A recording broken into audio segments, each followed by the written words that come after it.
Welcome, everyone, to the Cover One Buffalo podcast. I am your host, Greg Tompsett, joined tonight by my partner in crime, Aaron Quinn. Festive as always. Aaron, how we doing? I'm fantastic, man. Really liked some of the things I saw today, and we'll get into that. But then it's so close to Christmas now. We're in single digits, dude, and you know how I feel about Christmas. So I'm ready, man. I'm excited. Yeah, I can't lie. We seeing each other on Facebook and everything like that, we've found to be kindred spirits. Both of us are little kids at Christmas, so Yeah. I definitely love it. Yeah, I'm definitely a child when it comes to this time of year, and I think that's okay. It's the one time of year you can be a child and nobody can really say anything to you. I love it. I love it. So before we jump into everything tonight, just a quick reminder, head on over to cover1.net. Have a lot of awesome things going on there. The great coverage as usual. Just brought over a new contributor there, Jordan Reed. Fantastic on the draft coverage. Also has a lot of insight on the Vikings. We've got the coverage going for, the Giants, for the Cowboys, and obviously your in-depth coverage on the Buffalo Bills. You had the 4 up, 4 down coming in already. You may be able to come in and kind of get an idea of what's going on now as well as in the future. Russell and Christian crushing the draft coverage already, being able to go in and kind of get an idea of what's going on now. Everything that we have going on the draft coverage. Obviously, a lot of exciting things. We got an entire squad of people heading down there for the Senior Bowl. So just a lot of great stuff happening. And obviously, I know it's my favorite part of it. But Aaron, what are your thoughts on the premium membership and the Slack channel? It's my favorite thing I do on the internet right now. My wife was using my phone earlier this morning, and the Slack kept popping up, and she's like, "How do you use your phone like this?" And I said, "I love it. It absolutely makes my day all the time to have just a group of people that you're not really. There's arguments, there's good discussions, there's healthy debate, but it isn't the type of stuff that you get on a lot of the other websites out there where people are just trying to ridicule each other. There's really none of that going on in the Slack channel. And that in itself is my favorite part. But then you get into the premium content that we have too, and the stuff that's members only. And Eric in the Slack channel, Eric is posting things in the film room to kind of digest and discuss. And you get to kind of pick Eric's brain, and people get to suggest things like that. What kind of content. He'll come into the Slack channel and say, "What kind of content do you guys want to see this week?" And we start to pick through, and he'll give us little slivers of the content, sneak peeks, and all that stuff.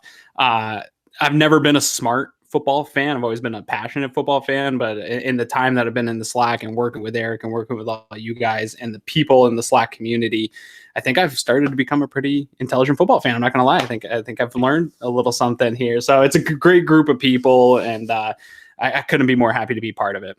Yeah, I really like the way you describe that. And that's what I like about it, is that it's so much of what you find on social media is people desperately trying to be right. And it doesn't matter how nasty or personal or how binary people have to be that, if I don't if you're not agreeing with me, then what you're saying is completely ridiculous. And what I really like is that you have a lot of passionate but informed fans that care about the Bills. They know what's going on, and we're open to nuance and the different I guess that would work, but yeah, this would be a good idea too.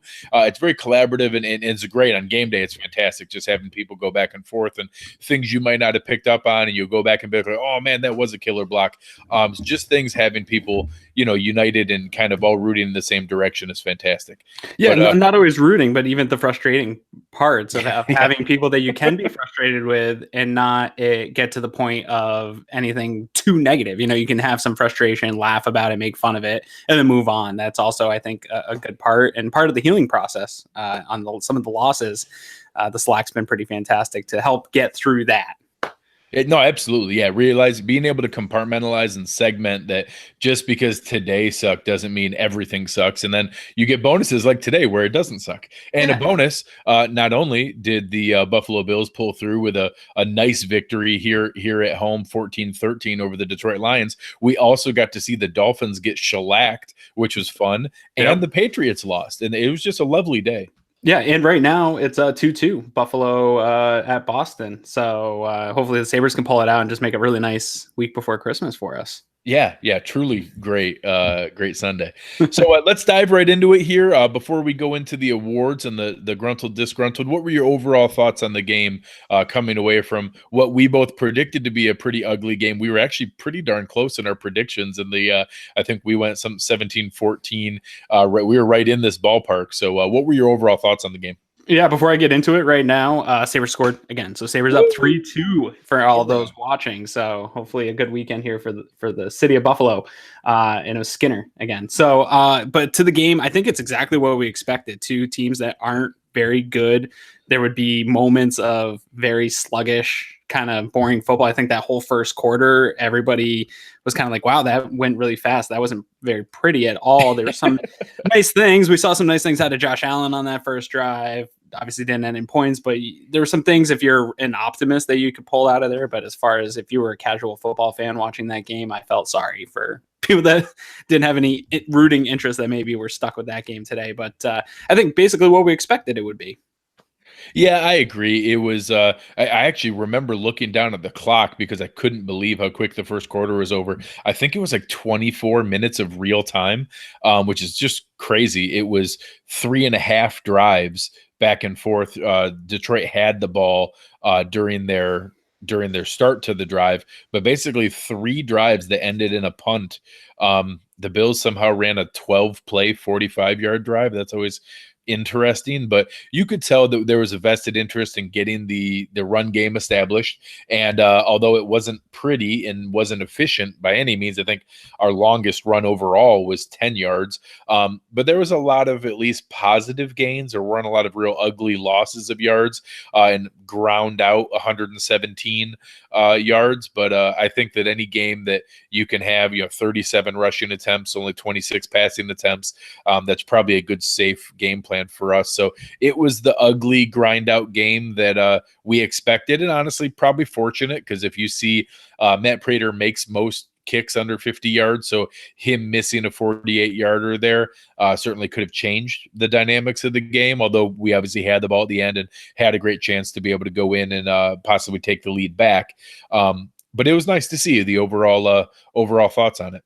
Yeah, and it was nice to see. I know a lot of people won't like it, but it's always nice to see guys still playing hard. There isn't a lot to play for. And I was on Sportsnet 590 a couple weeks ago, and Raj over there on Sportsnet was asking me, like, how does McDermott keep this team focused and getting up? And I said, I don't think that him and this locker room and the leadership council that he has is going to have a problem continuing to play for him. And that's a great thing for a Bills fan. I think that goes unnoticed a lot. I think even though they're pros and they get paid to go play, it's hard to get up and get too excited when you're out of the playoffs. There isn't really anything to play for. All the media and people, when you get on Twitter, are just talking about draft and prospects and all of the things like that. So to be able to come out, you saw the guys getting hyped up. You saw Josh Allen hyped up, Poyer hyped up. So those little things are great, I think, for the long-term success. It's not going to help your draft position. I don't think they're going to win a lot of games or do anything crazy, obviously, but it is a small, important thing that's nice to see. Yeah, and I think it actually speaks to, I know a lot of the cliches and people go nuts on Twitter when you get into, culture versus strategy and things like that. But that really is part of that culture, because it's the kind of players that they're looking for are the ones who are going to stay engaged, stay working hard, and are going to be interested in winning a game in week 16, week 15 of the season. When they're already eliminated and they're not cashing it in. And you saw plenty of ugly games today. There were 2 shutouts in the NFL today that you almost never see. And obviously some teams kind of packing it in that are just done for the year and ready to be over with. So I think it speaks well to the organization. I think it speaks well to the coaching staff. I think it speaks well to the kind of players that they have here. And the exciting part is the players who were contributing today are guys who I think have a very good chance of being on this roster next year. We'll kind of go through that when we get into the offense and some of the pieces on defense. But the contributions that you saw today are from pieces that are going to be here long term. And that's really what you care about these final weeks, is to make sure that we're going the right direction and building towards something to really evaluate what our roster is and what we need to fill in the gaps on. Yeah, and I tweeted out as much. I saw right after we won, I saw people are already kind of talking about, well, if they would have lost this game with the other losses that occurred, they would have been in this draft position. And like, I hate to be that guy, but I don't particularly care where, with the games left to play and development left to still see, I don't particularly care where the draft position ends up. I've always been a person that says it's not necessarily always where you draft, it's who you draft, and trusting your front office and scouts, which I do. They've given me no really reason to not trust where they would pick. So it's about getting the right guys in the draft, not always being at the top of it. Would it be nice to be able to have great development and be at the top of the draft? Sure, in a perfect world, but I take development over it every day. And wins, even a 1-point win against a bad team, is still important to the long-term development of these young guys. And McDermott's been preaching it since he got in here, of learning how to win and establishing that standard and showing guys how to win in this league. And you got to do it. And it doesn't help the position this spring, but I'm okay with that at this point because I think it helps the development more. And really, I'm more interested in the development of the guys that will be here versus, being up 3 spots on the draft board. Yeah, we'll get to that. And obviously, I we've talked about this every week that when we're in the game, I just don't have it in me not to root for a win. That's just how I'm wired, and that I want the team to win when I'm watching the game. Now, when they lose, when that happens, I'm fine looking at that as a silver lining and as a possible benefit to it. But I'm just not wired that way to root for a loss, regardless of the strategic benefit. And beyond that, unless you're really looking for the number 1 pick because you need a quarterback, everything else is a crapshoot anyways. And that the difference between pick 7 and pick 12 just isn't a life-changing difference. So don't get me wrong, I want the highest pick we can, and that's great, whether that's more leverage for a trade up or just a better option of the best player available on the board. But I don't believe any of those things hold a candle to Josh Allen learning to win, Josh Allen developing, and the team learning how to build a winning culture, and that we don't want to have a quitting attitude to it. So I'm fine supporting that and want to be able to move forward, being able to learn to win. And if we can get a beneficial draft pick, that's great. But I don't think that tanking is a real thing in the NFL. These guys are laying their health and bodies on the line every week to be able to put good film up there, to be able to provide for their futures. And I respect building an organization that wants to drive for that. Yeah, and we talk about it a lot lately. It's not just Josh. Obviously, Josh Allen's the one we all care about the most and where his development is, because he's such a polarizing figure, and the national media really pick up on that. But it's the other guys too, I think, that is just as important as the whole. You saw today Murphy and Ford getting a lot of carries. One of those guys, if not both of them, are going to be on the roster this summer, competing for a job in the backfield next year. So the more real-time reps those guys can get, holy cow. I mean, that's going to be really hard to you can't really replicate that by having Ford on the practice squad. So that type of development, Levi Wallace getting real action against the top wide receivers in the NFL, guys like that you're seeing getting a lot of playing time, Harrison Phillips, these young guys, it's really playing. They still have a lot of old guys, so the overall roster isn't the youngest in the league, but I think they're playing more first and second year players than anybody in the league by a pretty substantial amount. It's right there. I know at one point they were top 3. Now I think that with the other moves they've made, they have to be right up there at the top. And again, it's all about development and youth movement. So let's dive right into it for our normal weekly awards program. Everyone knows the term disgruntled, and it just makes me feel like the term gruntled needs a little bit more attention. It gets its moment in the sun. So for our player of the game, what were your thoughts, and who's your gruntled of the game? My gruntled is going to be, I'm going to go with the easy route and go with Josh Allen. We talked about it a little bit here before we went live. He didn't do anything amazing. His stat line wasn't fantastic. I know people are going to harp on the completion percentage all week. I'm prepared to do battle with anyone on Twitter that wants to show up in my mentions and talk about his completion percentage, because I'm not upset about it right now in this part of his development. I think that he'll get there. I think you probably have better statistics and something we could talk about later of the things that happened in the game that probably would have changed that completion percentage substantially. And a lot of it has to do with talent. So what I saw that really excited me out of him is we really only saw a handful of the hero ball plays. Obviously, we talk a little bit different if 2 of those picks end up happening, that the Bills were lucky enough they weren't picks. That fumble on the 4th down didn't end up mattering because it was a 4th down. I'd like to see him play a little bit better with ball security there, running around. He's got that Shady McCoy wanting to kind of keep the ball out there a little bit. I don't love that. But outside of that, what I did see was he made some timing and anticipation throws. He made throws with touch, which is something that people said that he wasn't ever going to be able to do. He didn't know which golf clubs to use. We saw that today. Some of the throws to Foster were just nice, soft touch throws. He wasn't blowing them in there for guys. He knew when to put some heat on it and knew when to pull back a little bit. Even simple things like screen passes, bubble screens, those are things in college that he struggled to get the ball down accurate to the receiver. He was doing those things. So it doesn't always show up in the box score. It doesn't always show up, on the scoreboard necessarily, but I'm seeing the development that I need to see.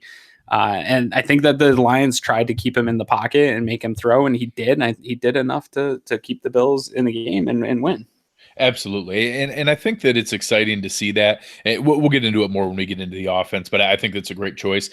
Just to be a little bit different, I am going to go with Robert Foster. I thought that, again, he had a really nice game, was consistently contributing. I think, honestly, with, we'll get to it in the disgruntled, but, it really stepped up as almost our top offensive threat today. Had some of the most targets on the team, was consistently making himself available and out there, just contributing, and right now leads the NFL in yards per catch. So just someone that we need to be really excited for the past 5 weeks. Has 4 out of those 5 over 90 some yards a game.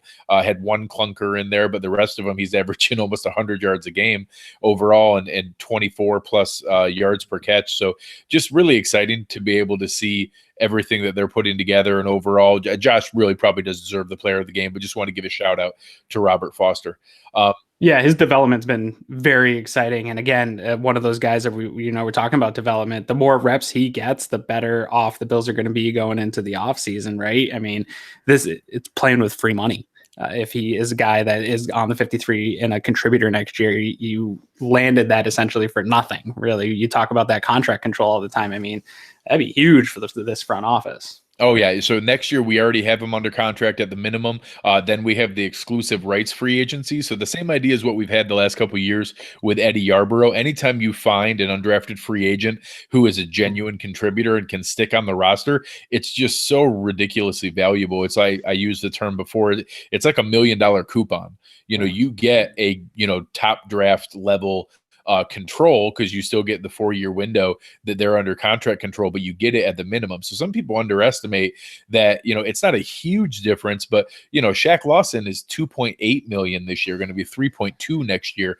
I know that Deion Dawkins and Zay are both, 1.3, 1.7, 1.9, 2.1 as they get through their years. So that's not a huge number, and it's great when they contribute. But when you get that same young contribution level at 550,000 locked in, and all of a sudden you get a couple of those, which we had in Yarborough, we now looks like we might have in Foster, we might have in Levi Wallace, we might have in Isaiah McKenzie. You start to get that really low level contract locked in, contract control over 4 years, and there you get 4 or 5 of those guys. That's like a free $4 or $5 million that you get to contribute somewhere else. So they can really add up, and it really speaks to the pro scouting department and what the team has built, being able to bring players like that in. And one of the silver linings of having a lost season here, where we're not in the playoffs but can develop and look at those young players. So certainly something positive.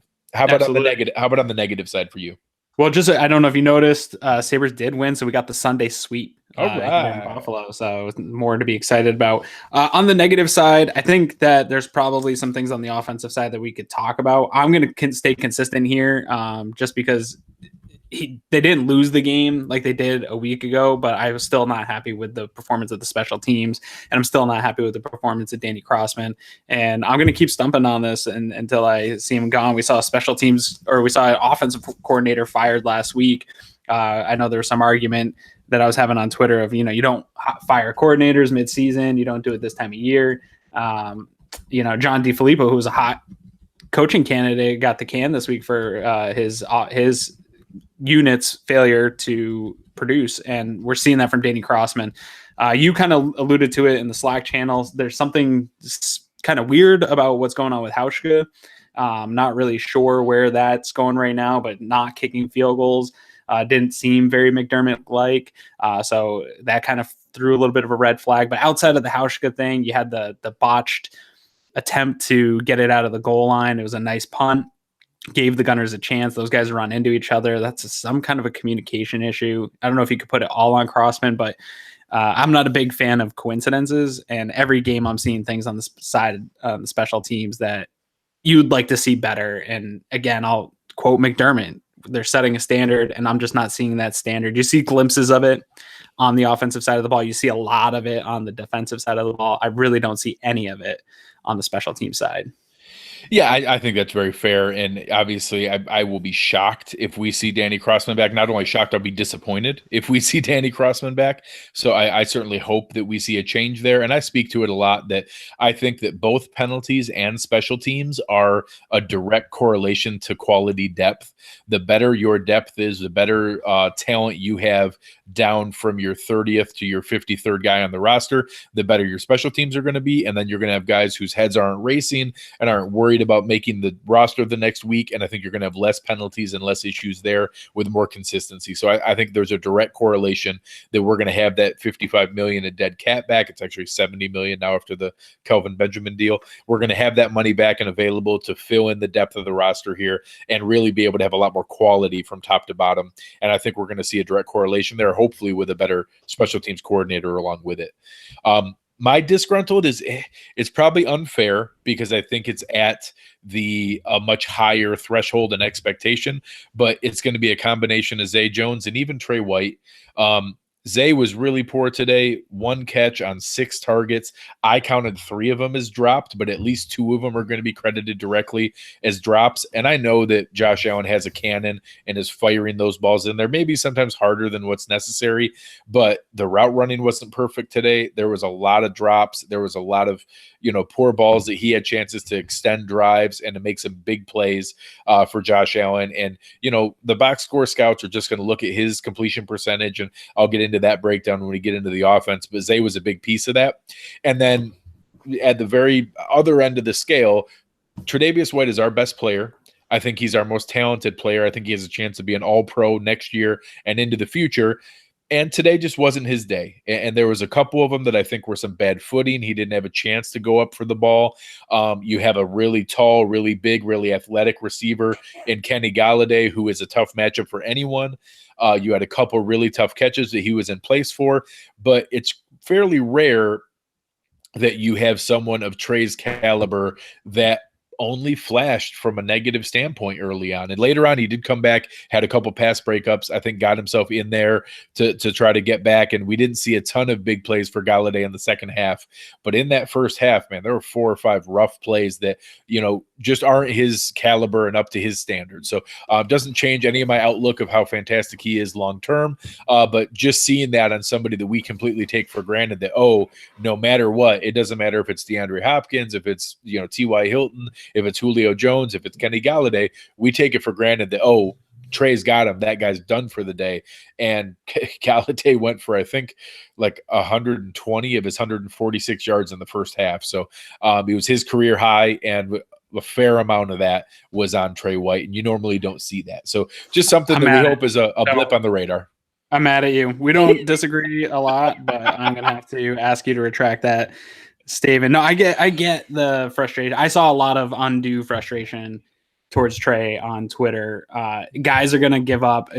I was really only upset with the 2 plays. Some of the penalties that he got, a lot of that stuff's up in the air. I see it all the time, whether it gets called or not. The NFL is very inconsistent about calling pass interference and when and how they call it. So I'm sure that he's doing a lot of it that we just don't see when balls aren't going his way. That's something that's going on throughout the game. So I'm not mad about that, but there was a couple plays. I think the one he lost his footing. I'm not going to be mad at that. Galladay is also a guy that's going to go up to get balls. I would have liked to see him turn his head on that big first one and make a play on it, but yeah, it is what it is. But I think what the thing that you see about Trey is that second half, and he showed it even with that rookie year, giving up the big play to AJ Green. He gave up a couple plays. He came back and played. You go back and watch that game.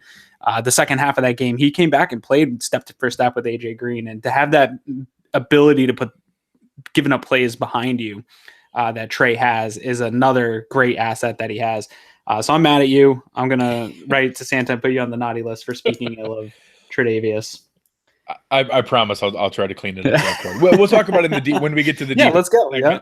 That I think that there are plenty of things that we did see. We saw 2 different defenses from the first to the second half, and he was a big piece of that. But let's dive into the offense first. Obviously, our offense is pretty much Josh Allen and then a couple other people you might have heard of. So I think it was a little bit more of that today. I think this kind of does show for a lot of the people that have been hating on LaShawn McCoy specifically that, Chris Ivory had his shot last week with the vast majority of carries. Ford and Murphy both had it today. Both of them were in the low threes per carry. Detroit is a decent run defense, but nothing special. They were giving up like the 20th most fantasy points to running backs. So they're certainly able to be gotten.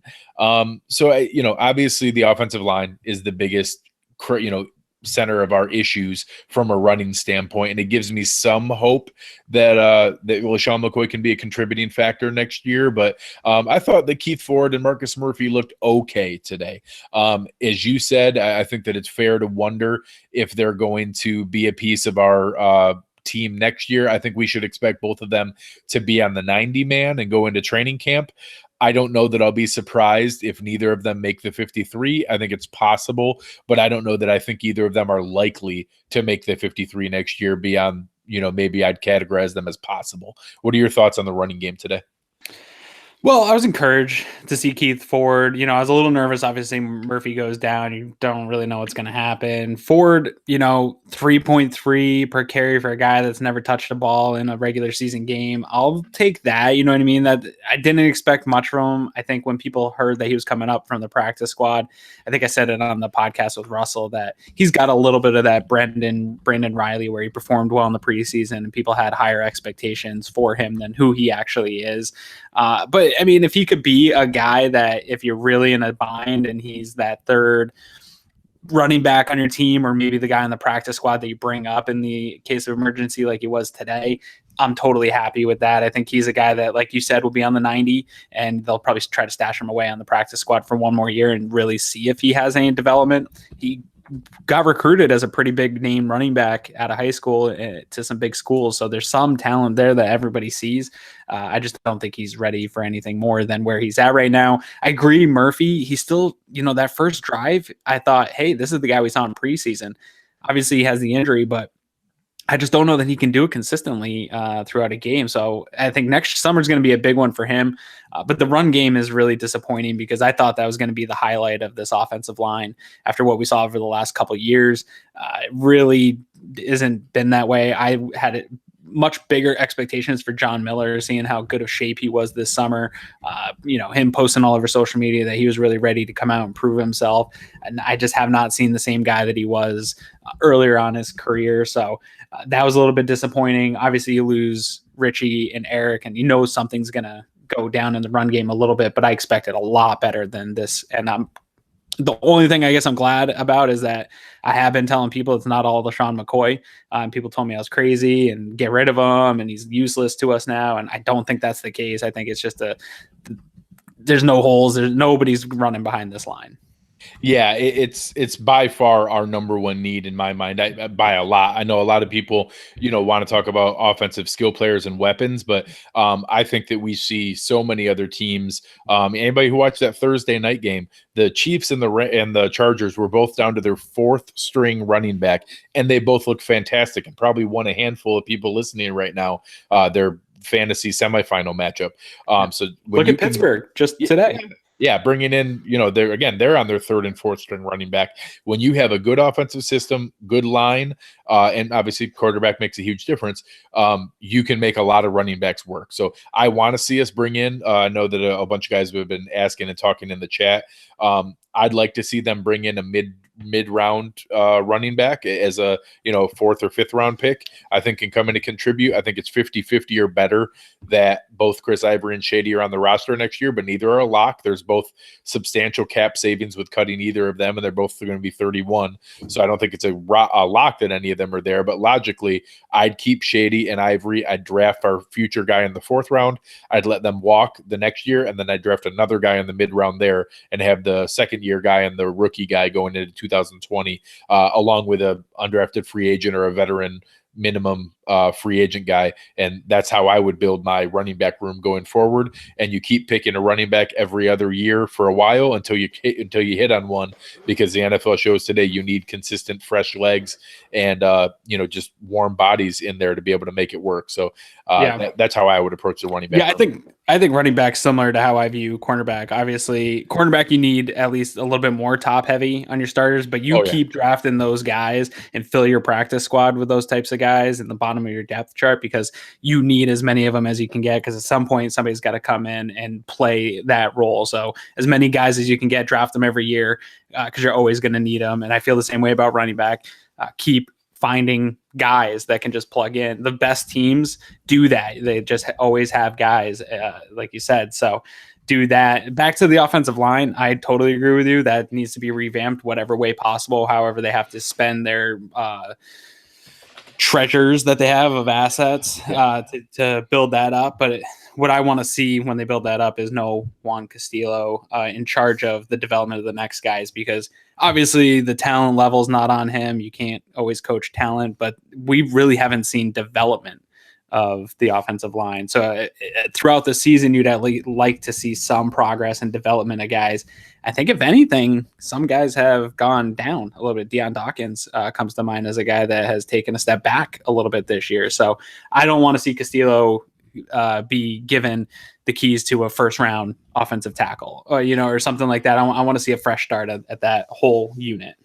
Yeah, I think it's interesting the way you put that there are plenty of reasons that the layperson like you or I don't know the intricacies of offensive line play, and I can't break down the film. What I can tell you is there are guys that Castillo's had for 2 and 3 years now with Deion Dawkins, John Miller, and Jordan Mills, and they've all gotten worse.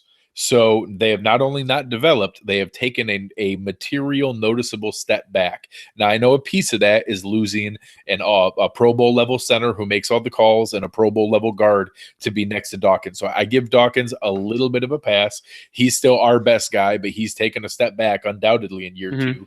And then the other guys, I don't know that we have another player that I feel good needs to be on the roster next year. I'm confident that out of the 8 to 10 guys we've had active, 3 or 4 of them probably will be on the roster next year, but I wouldn't be heartbroken if Dawkins was the only one who survived year over year.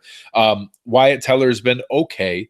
I think he's been maybe slightly better than a 5th round pick, and maybe he's contributing at a mid-round pick level, but he hasn't been some amazing breath of fresh air that, oh, good, we have our future left guard forever now. If he comes back and contributes and competes and is there, maybe he's your lesser of evils, and then we can replace him in 2020 if it's a problem. But we have to have a new center. We have to have a new right guard. We have to have a new right tackle. Now, in my mind, I need to be open to the fact that guard or tackle might be Deion Dawkins.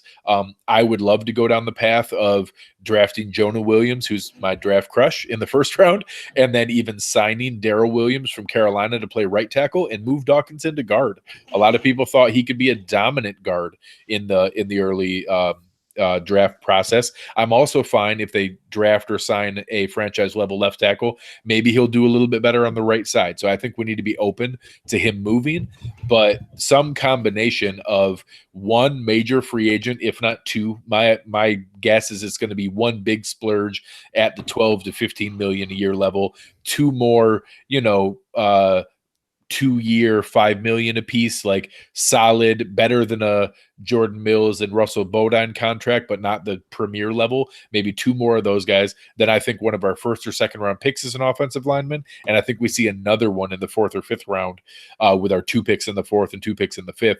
So I think we're going to end up adding 4 or 5 new linemen that are all going to be pretty good shots to make the roster. And then Dawkins, realistically, Teller's going to be on the roster because he's there. I'm actually fine if Bodine is our backup interior guy as the backup center, backup guard. And then pretty much everybody else, I wish you all the best and won't be sad if I never see him again. Yeah, get him out of there. It's definitely the biggest need. I totally agree with you, and I think you can find the skill positions elsewhere, and I think they'll still address that. They have the assets to fix, a full position and a half, and then some depth. So we'll see some additions. I do want people to kind of remember here. I know a lot of people have talked about this offseason. I don't know that this is going to be what the Bears were doing. We've compared to the Bears a little bit, but I don't know that the Bills are in the position to fix really everything in 1 year and then go out and win the division. This is going to be the next 2 seasons of fixing. It's going to take a whole season to fix the offensive line and just the wide receivers. Then you're still going to have holes in linebacker, 2nd cornerback. There's still holes kind of in the depth of this team. So it's a lot of work ahead, but some exciting work. If they can fix that line, man, that really makes a lot of things easier on the development of Josh Allen, on getting the skill guys open, getting Shady going again, and whoever they have at running back. So it's definitely the top priority. McDermott gets killed by the media and fans alike when he talks about establishing the line of scrimmage. I don't care what the trends in the NFL are as far as teams scoring 40 points. Those teams still score 40 points by dominating at the point of attack at the line of scrimmage. Like if you don't protect your quarterback and establish some type of run game, you're not scoring 40 points in a game. And I think that his comments get misconstrued as, oh, he wants to win games like this, 10-6, 14-13. And I don't think that it could be further from the truth. I think when he's saying establish the line of scrimmages, it starts up front on both sides of the ball.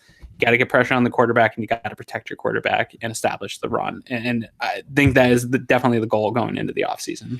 The trickle-down effect it's going to have is just so powerful. Not only is it just plain and simply more time and protection for Josh Allen, but it lets you run the ball, just like you said. That running lets you establish better play action. That helps Josh as well. It's just a huge domino effect of what you can establish there. And my number one example is look at the Indianapolis Colts. The Indianapolis Colts got mauled year after year. They lost Andrew Luck and literally jeopardized his career by getting him mauled over and over again. They go into this offseason. They spend huge on one addition. They draft a guy in the first, second, and third round, and boom, they remade their offensive line in one season. Now, they did have a very fortunate trade with soon-to-be fired Tannenbaum from the Jets.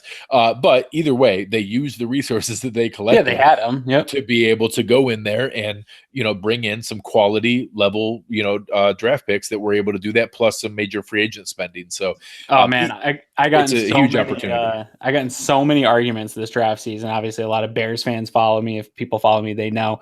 Talking about Quentin Nelson, people were telling me, you don't take a guard that high. You do not take a guard that high. And I was like, dude, this guy's going to come in and he's going to play at an all-pro level immediately. And there isn't anybody in this draft like that, but I wouldn't be mad if there was and the Bills took him, because you see the impact that the Colts have had by fixing that line right away. I mean, it looks night and day from what they've been over the last 3 years.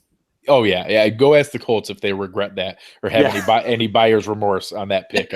They'll laugh at you before you finish the sentence. Yeah, so it's not always the sexy pick. I do get it. You get a good pick, and they take a lineman, and obviously the Bills have a bad history of drafting a lineman high with our friend Mike Williams there.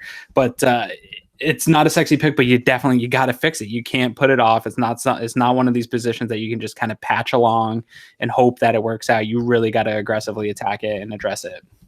Yeah, absolutely. While we're talking about the offense, we've gone through the running game and the offensive line. Obviously, there's a huge opportunity with Josh Allen and what we're looking at and where things are going to his game. And I think you said it really well in the Gruntled Award. Thank you. In that he wasn't amazing today, but he was really good, and that it was just something exciting to be able to see that he doesn't have to have the hero ball mentality all the time. The Detroit Lions were running a 3-man rush with a 1-man spy almost every single play, just containing him in there, very, very preoccupied with not letting him run. He didn't run a lot today. He only ran the ball 9 times for 16 yards. 2 of those were on quarterback sneaks, and 2 of them were on kneel downs. So he really only ran the ball 5 times for probably 5 times for 16 yards, including the nice touchdown scramble, and everything else was in the pocket. And I know his stat line is going to look like, 200 yards passing, 1 touchdown, 50% completion percentage. But it's just crazy to look at that and not to realize that from my notes, before we get, the PFF stats will come out here, I had him down for 3 throwaways that were plays that he had a chance to be able to throw the ball away to, live and fight another day. He had 3 drops and could be as many as 5, but I counted 3 for sure drops. He had the nice deep defensive pass interference penalty that Foster drew that took us down to the 2-yard line. And those kind of opportunities here, I know it's easy. You could do this with every quarterback, but Josh very easily could have had a 15 of 21 kind of game for 255 yards, and it would have been the exact same game.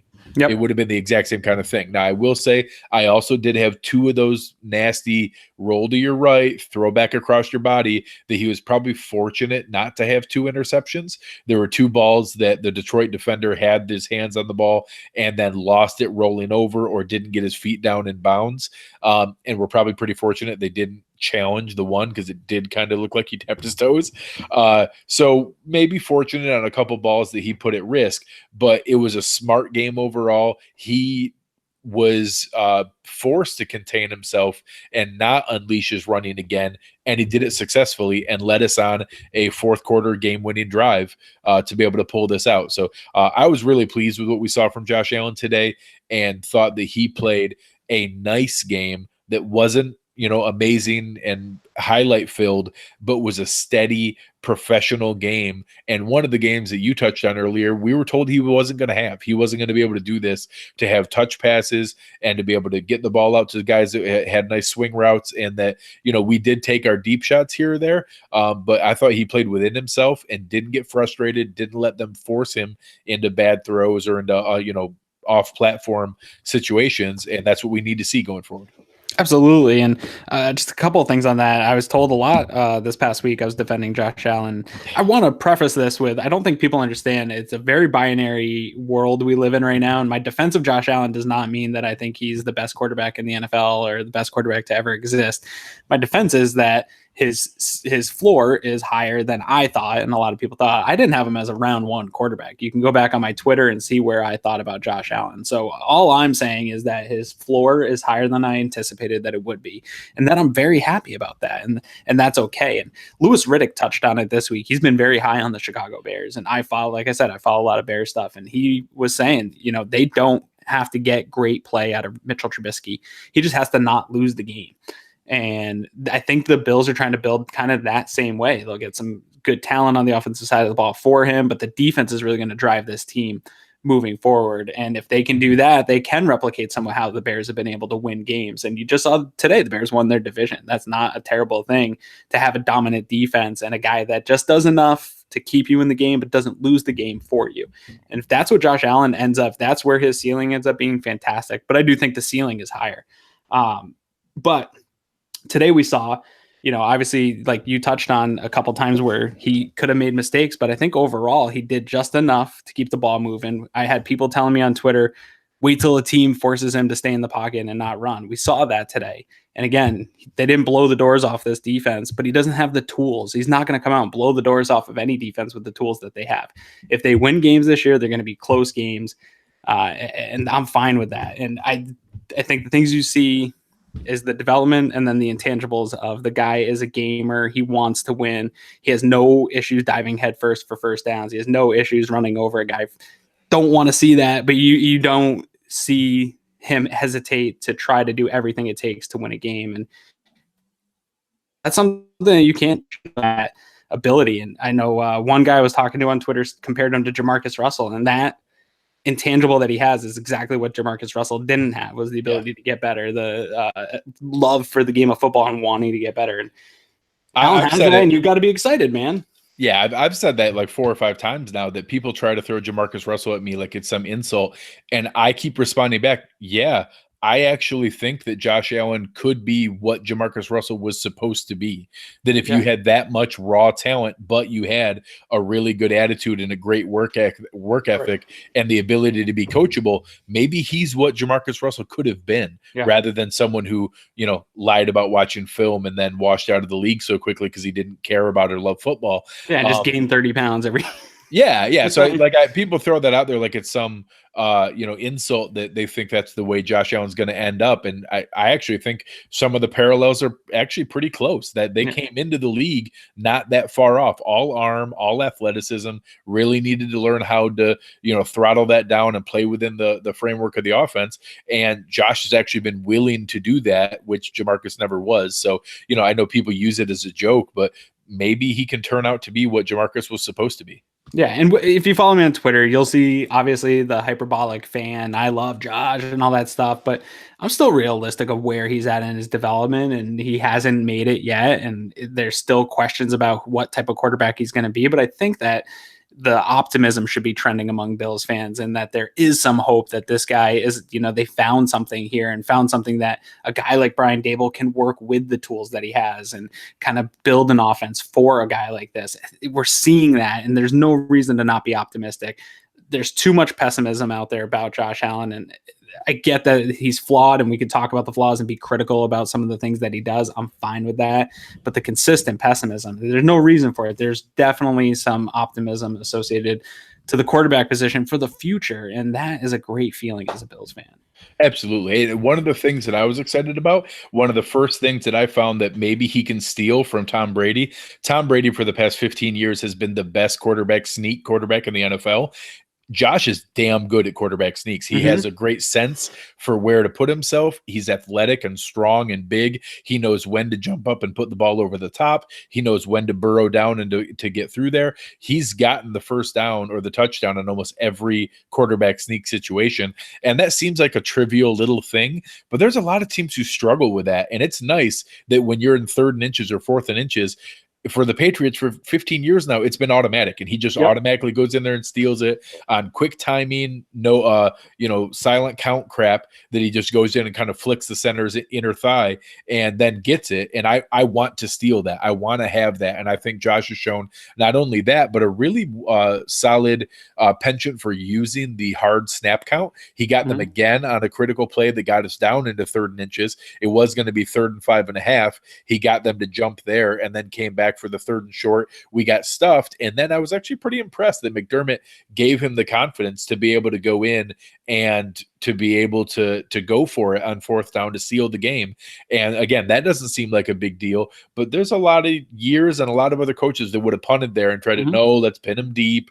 Let's try to make sure, let the defense win the game. No, he let Josh Allen go for it on 4th down, put the ball in our quarterback's hands to go win us the game. And he did. And then he got to kneel it out. And that's an awesome sign to see in the confidence and faith that they had. And again, it was a game between two teams with nothing to win. And, is it the greatest thing you've ever seen? No, but that's a nice, discernible positive that I took away from today. Yeah, absolutely. The sneak thing I've been crazy about over the last few years. The Bills don't do it. They haven't done it. They couldn't do it with Tyrod. It's a game of inches, and sometimes that makes all the difference in a game. I've seen New England make all the difference in a game with Brady's ability to do that. It sounds like such a little thing to talk this much time on a podcast about, but it's really exciting that we have a guy that can get that done. I don't know what else to say. So, I mean, it's just another tool that he has that guys that we've had here before haven't been able to do. Aaron, you're going to be shocked. We've talked about Josh Allen way too long. It's never happened before. Weird. That's not going to happen all spring, I swear. Real quickly, wrapping up the offensive side of the ball, we did talk about the receivers. Foster played a great game. Again, McKenzie is rounding into a nice, dependable receiver. Foster still fights the ball sometimes. He had that double catch along the sideline that I think we got fortunate that it didn't get overturned. Yeah. So he's not quite as natural with it. McKenzie is obviously limited. He's never going to be a huge primary target because he's so small, but I mean, he's a legitimate NFL athlete. I like having him on the roster. I hope he's our 5th receiver next year to be able to be, punt return, kick return, gadget, jet sweeps, eye candy to keep the defense off kilter. I'm happy that he's on our roster and a nice piece to go forward. And again, he's cheap depth, and I love cheap depth. Yep. I would like to see Ray develop a little bit more. I'm not seeing what I would have liked to seen out of him, but obviously with McKenzie in the fold, kind of takes that role away from him. So kind of very literally, he stole his role. Yeah. So we might not see Ray continue to be a member of this team moving forward because of that. If McKenzie sticks, Josh Allen needs a guy that's reliable. I really am not down on Zay yet, but it does look like the confidence has dipped again recently. I'm hoping that he can be the guy that is a reliable target. You're going to need that guy that can come over the middle, squat on a route, and make a catch. And I just don't think they have the guy that Josh Allen has a ton of faith in to be able to do that. We're going to need that. But overall, with what they're putting out there for receivers, I'm not mad at the production that they're getting. It's not a very impressive looking unit on paper. So obviously we all want to see that get fixed in the offseason. The thing I'm more disappointed in, though, when it comes to pass catchers is the tight ends. They don't even exist. Do we have a tight end? I'm fine with Kroom coming back as a third tight end next year, but I don't want anything to do with Logan Thomas moving forward. And Charles Clay, I'm pretty done with as well. I defended him for a lot of years in that contract, but this year he's making himself pretty indefensible. Marco said Noah Fant in the chat, and it got me excited for a second. Yeah. Honestly, I don't think we have a tight end right now on the roster who's a lock for the roster next year. There's some people who are excited about Jason Kroom. Kroom's sticking around, if you know what I mean. All right, he's dating the owner's daughter. He's probably not getting cut. But he's fine. Like, I don't dislike him, but he's not a lock to me. He's certainly in that category of can be upgraded. Right. Clay is for sure gone. He's just playing out the string here, so we don't have to sign anybody else. Yeah. Logan Thomas being a healthy scratch the last couple of weeks is the writing on the wall for him. We're going through this, youth movement and evaluation period, and he's not even getting to play. So that tells you all you need to know about Logan Thomas. So my guess is we sign a starting caliber or decent value level tight end. There's not anyone great out there this year. Jared Cook is a free agent. He's too old and is probably going to want to go to a ready-built contender. I actually like two of the young guys in Cincinnati, both CJ Uzoma and Tyler Croft are both free agents. I like both of them. Mm-hmm. I think there's some opportunity there. Then I know that, again, we were joking. Marco brought it up in the chat, but Noah Fant is a ridiculous athlete. I'm fine if we wait a little bit.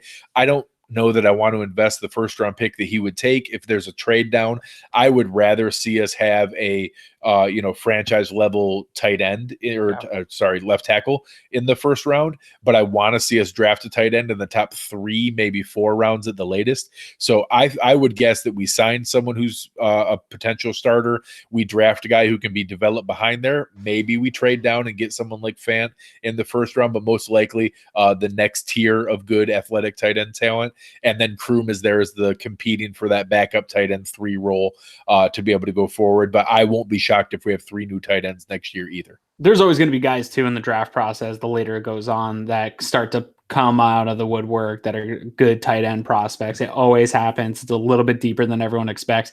I really thought that they should have drafted one last year. I think that was the one maybe downside of the draft that I didn't like, was they didn't take a tight end in the draft last year. I liked the class. So I think that it's definitely a top priority going into this next draft. Yeah, I'm running out of fingers to count how many priorities I have, but it's on the list. Let's go ahead and switch over to the defensive side of the ball. Honestly, we don't spend a ton of time on it because it's so consistent. They do such a good job. We did give up 2 ugly touchdown drives early on, and it was stark how huge the difference was. Their first 4 drives accounted for 200 yards. Mm-hmm. All the remainder of their drives together accounted for less than 100 yards. Yeah. So it was unbelievable how they really ratcheted down. At one point, it was their first 4 was 200 yards. Their next 4 combined was 69 yards.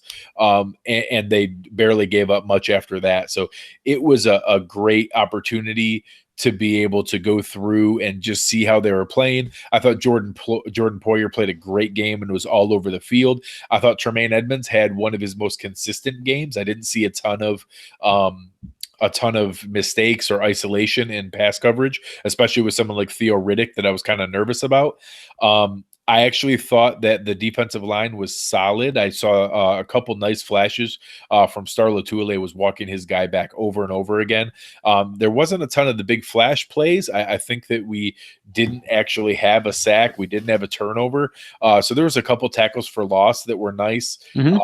Zoe flashed on a couple of those, but it was Shaq had a couple. Yeah, Shaq had a huge one. And then also the pass breakup where he probably would have had a sack. So overall, I thought it was a nice, steady, but probably not spectacular game by the defense. Yeah, it wasn't the prettiest game that we've seen. I think we've come to the expectations that we've set on this defense. Somebody called us out in one of the podcasts we did, like, hey, you guys are a little harsh on the defense today with what they actually did. I think the expectation that they've set is so high. The thing that makes me the most excited about this defense is, again, we played Detroit. They're not the best team in the league, but their ability to make adjustments. And we saw early in the year McDermott take over the play calling from Leslie Frazier. I think maybe one of the most underrated storylines of this year is I think a lot of guys that would ruin and fracture a relationship. There's so many egos in the NFL, but Leslie Frazier and Sean McDermott seem to get right past it. Leslie Frazier, by all accounts, has taken back over the defense or has worked with Sean McDermott to call this defense up. And the adjustments that they make throughout the game and fix the issues mid-game is something that we have not seen in Buffalo in a long time, really on any units. They've lacked the ability to make adjustments all across the board here for years, and you see really good teams do that. So that is what makes me the most excited about this defense. Isn't any really necessarily the individual play, but their ability as a whole to make adjustments throughout the game and really shut down what the offense is doing when an offense gets going.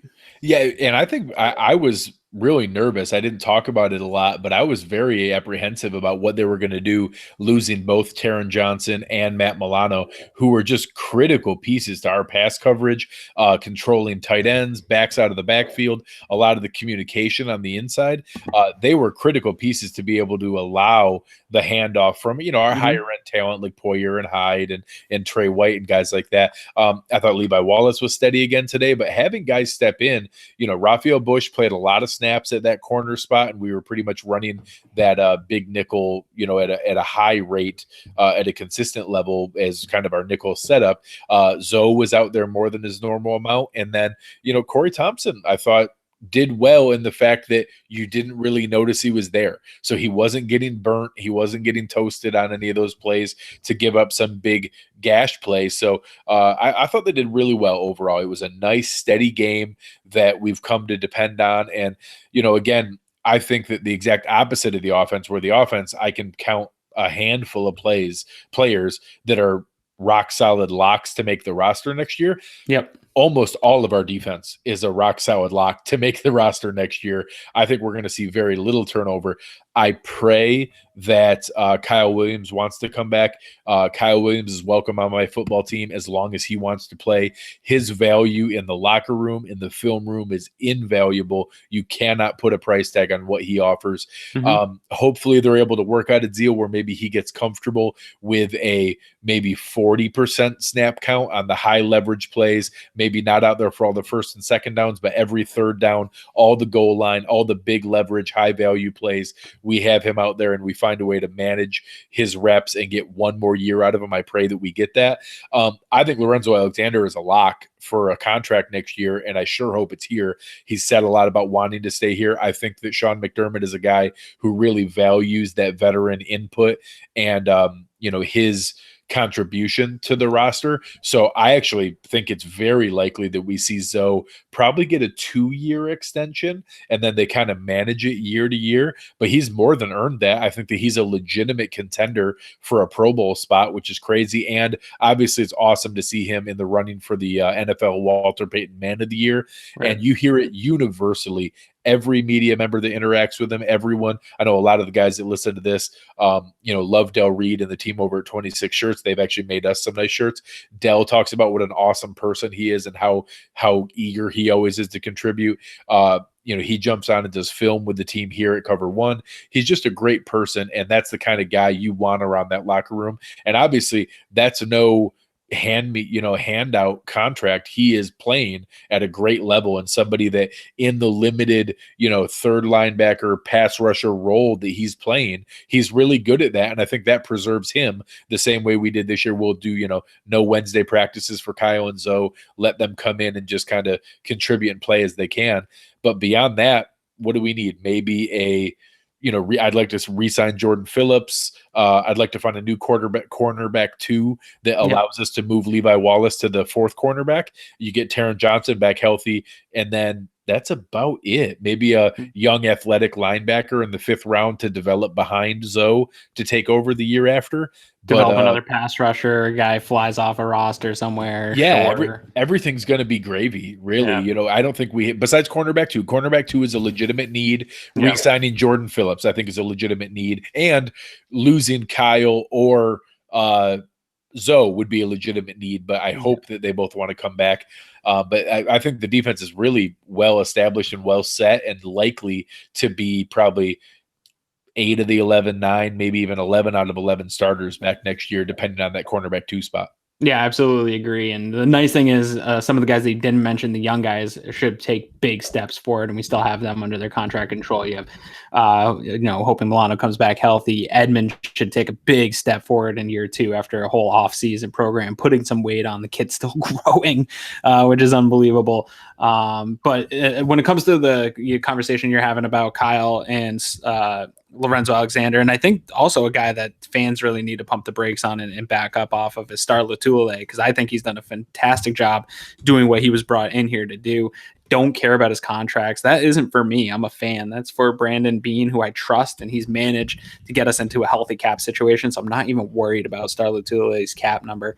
He's done exactly what he needed to do, which was fill a hole in the middle of the defense that was gaping last year, and they saw that as a priority. He's come in and done that for them. So that's a great thing. But to Kyle and Lorenzo, you hear Sean McDermott talk a lot about the what does he call leadership council? He works with those guys all the time. He's talking about Lorenzo Alexander, Kyle Williams, and then a number of other guys, but it's primarily those 2 guys are his leadership council. They are his conduit and his voice to the players and keeping everything in this locker room. And we talked about this locker room, going into a game where you have 4 wins and you're playing up for the game.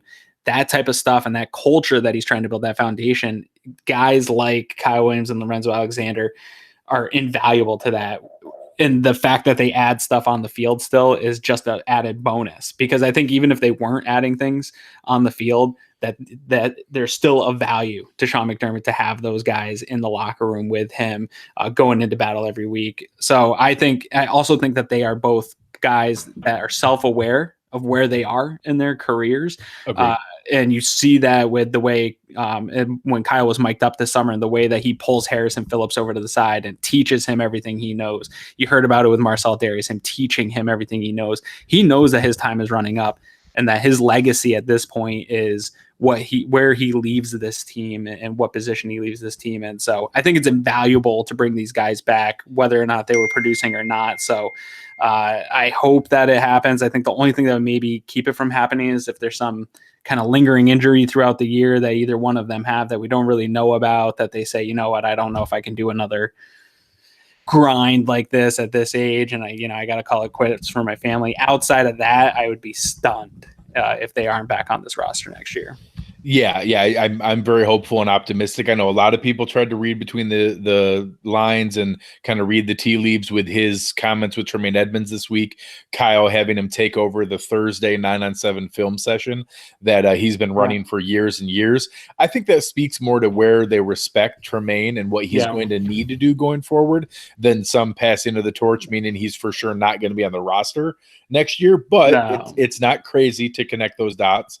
And, it does make me a little bit nervous, but I'm not reading into that too much. I still think there's a 50-50 proposition that he'll be back on the roster next year. No, I took that as, hey, I'm a leader on this team and I'm going to give some confidence to the young guy who's calling the defense and help build that confidence. And if that is the case, I think that type of, teammate is so invaluable, to have a guy, basically a coach that lines up and plays with your guys. It's a crazy benefit to the Bills defense.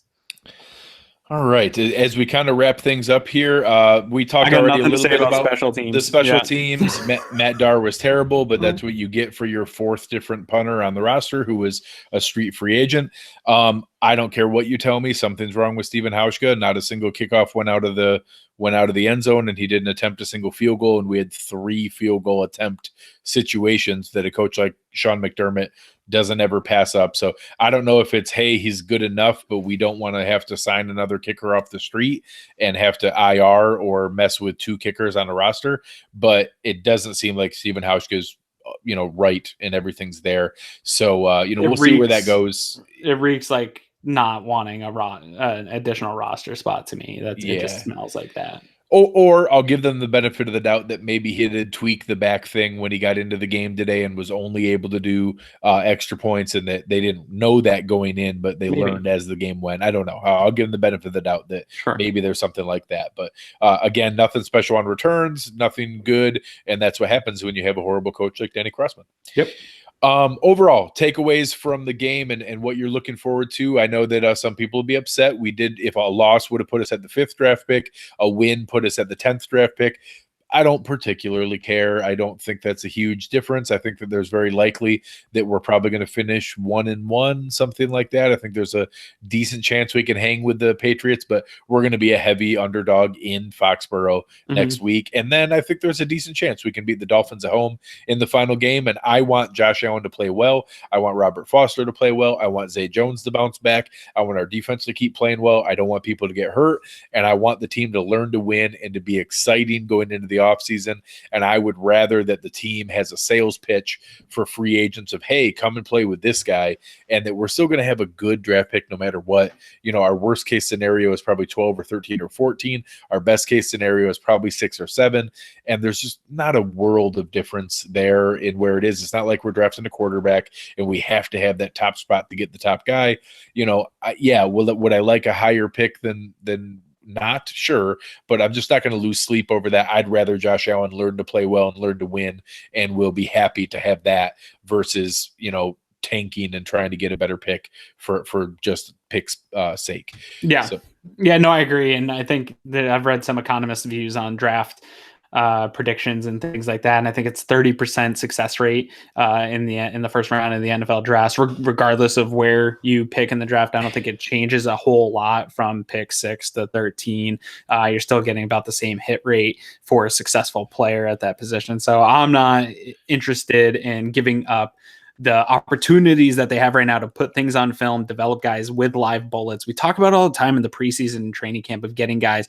You don't get the live bullets throughout that whole period. It's a build up to it. There is no more valuable time for a young roster with guys that you're hoping that are going to stick than this past the last 6 weeks of this season to really develop that talent. And we got a couple more left, and I'm very excited. I have a lot of optimism about what they're going to be able to put on film and what the coaches are going to be able to see and maybe tweak about their games and do with them going into next year and continue to develop some of that talent. And the coaches that can't develop got to go. And the guys that can develop, I want to see them further develop this young talent. And I think there's a lot of reasons to be optimistic. Deion Dawkins tweeted it out after the win. Obviously not a huge win, but he said something special is brewing here with the Bills and that they have a special team. And I think we saw that last year when they made the playoffs and how everybody embraced it. Obviously a down year, but I think that thing that is special about them is still there. And we'll see it when the wins start to happen, but there's a lot to be excited about as far as the talent and development and getting that on tape for the coaches. Absolutely. And I think we have a lot to be excited about as a team. We have a lot of opportunity to be able to build this roster up, whether through draft picks, through free agents, and just opportunity to add people. And I think that we've seen a front office that has been able to spend wisely and has hit on more picks than they've missed on. They haven't hit on everything, but we've had some very solid contributing picks here that I think we have reason to be excited about their ability to evaluate talent. And the guys we're talking about, like Levi Wallace, Robert Foster, Isaiah McKenzie, those are guys that were just, they were going after to be able to add to this roster, because I think we have a good eye for that. So, not that we have some huge advantage over other teams, and there are other teams that are good at that as well, but maybe we're above average at that and can feel confident that we can use these resources to rebuild, and we won't hit on everything. But there'll be, some good players brought in. Yep, absolutely. All right, guys. We'll wrap some things up here. Again, check out all the content over at cover1.net. Had some exciting things going on. I know Eric had an agreement put together with Del Reed. They put together some awesome Cover One shirts. If you're interested, I think we have those available for $20. You can DM us, reach out to Eric. I know that he was doing some things there along with the premium membership. So looking to be able to get some more people in the premium Slack, get you hooked up to what we have going on. It's going to be a really exciting offseason. We're going to do a deep dive into every position group as we go through the weeks, filling some time between the end of the season and the draft and free agency. I think it's going to be really exciting to kind of look at what we can do with this roster and where we can go with it. So keep an eye on what we have going on. You can find me out on Twitter, usually, arguing with fans and trying to follow back Bills fans. I'm at Greg Tompsett, GregTompsett. Aaron, where can the people find you? You can find me at Aaron Quinn 716. Doing a lot of edits, like doing sports edits and things like that. Obviously, we talked about it. I'm doing a lot of Josh Allen edits because there's not a lot of fun, exciting players on the Bills to do. But then you can find me, same as Greg, just engaging with Bills fans every chance I get. My wife gets real mad at me when she sees me. My eyes start squinting, and she's like, "You're on Twitter again, aren't you?" And, yeah, I am. So come find me. I like a good debate. I like a good conversation. And when I say don't at me, I'm really just fishing for you to at me. So do it. I can confirm that's true. All right, guys. Thanks for everything here. We're getting close to Aaron and I's favorite day of the year. Christmas is coming. My actual favorite day is Christmas Eve, where I get to go to my grandma's house on my mom's side, and it's a big, huge, loud Italian family all shoved in this little house, and it's my favorite day of the year. So really looking forward to that coming up here. We've got another game here with the Patriots, and then we'll close out with the Dolphins. So only 4 more regular season podcasts with Aaron and I. So we're looking forward to wrapping things up, and then we'll get into our off-season mode. So keep an eye on everything we have going on there at cover1.net. We'll talk to you guys soon.